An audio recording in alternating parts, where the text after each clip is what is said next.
I've been lower than the floor. That negativity you force on top of me. Only I can set me free. I wanna be the best that I can be. You gotta go. All right, we're going to look at some sports top headlines. Let's get right into it. Brittney Griner has been transferred to a Russian penal colony. So the move her family has dreaded since she has been convicted back in August on the drug charges, but her lawyers don't know where she is or where she's heading. Her Russian legal team announced early Wednesday in Moscow.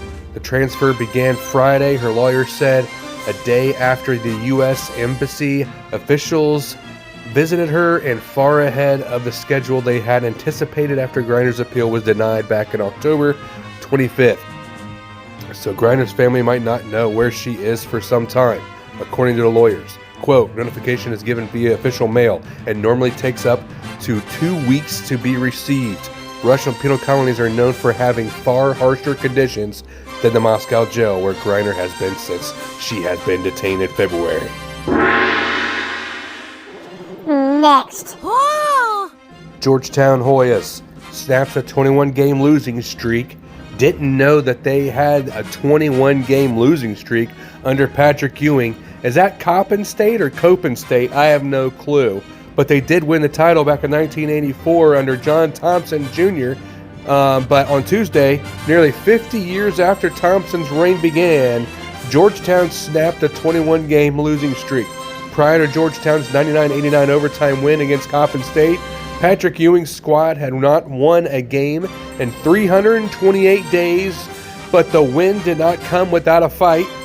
I saw the highlights, and Justin Steers came off the bench to lead Copen State with 21 points, with Primo Spears finishing a game high of 28 points for Georgetown. They went back and forth and finally gets the win over Copen State. I have no clue. Next. California overwhelmingly votes no on the sports betting. Ohio has passed yes last year, and we are getting it January 1st, and I'm so excited. The most expensive ballot proposition gamble in the United States history went bust on Tuesday as California voters overwhelmingly rejected the sports betting, shooting down the initiatives by Native American tribes and the wagering industry. The two groups raised over $600 million in competing efforts to expand gambling and capture a piece of potential billion-dollar market. But it didn't happen. Supporters and opponents of the dueling measures flooded voters with a blast of advertisements on propositions that will have legalized sports gambling by allowing it at tribal casino and horse track or through mobile and online wagering. But, goodbye, didn't happen. All right, last but not least, topic of the sports headlines today. Georgia is going to be number one. We're looking at the college football playoffs that just happened last night. The rankings happens Tuesday night at 7 o'clock. Ohio State, there's no, for the top three, we didn't think anything different. 2 and 3 is going to be losing. One of those teams are going to be losing. So this is what I'm going to probably proposition for you guys here in a second. So Georgia's number one.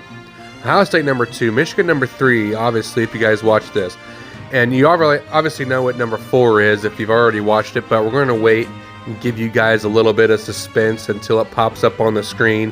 And the Horned Frogs at TCU, they move up 3, which is nice to see at number 4. Still early in the college football rankings. Still got 3 weeks left. TCU wins out. They might stay at 3 or 4. And then they have Tennessee at 5.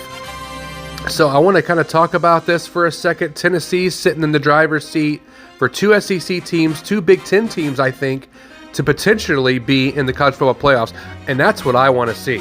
So I think we should still, no matter if Ohio State or Michigan lose, I believe one of us should stay at 4. And Ohio State stays at 2, Michigan loses, I think they should stay at 4, even if Tennessee runs the table. But another thing we got to bring up, LSU's number 7.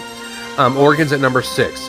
So if LSU wins out and runs the table, beats Georgia in the SEC championship game, that's going to be tough. That's going to ruin the whole entire matchup. I'd like to talk about this. Give me some feedback. What do you think? And if Oregon wins out in the Pac-12, goes undefeated, where are they going to be ended up? So if TCU finishes off strong, undefeated, Oregon goes undefeated, wins the Pac-12, TCU wins the Big 12. I don't. Where does that leave the Big 10? Then that's going to be really tough. So if LSU doesn't run the table, and it's Georgia, Tennessee in the SEC championship, it's kind of, I don't know how they're going to rule that, because obviously Ohio State, Michigan's going to lose. And after that game, November 26th, called the game, the SEC, they love the SEC.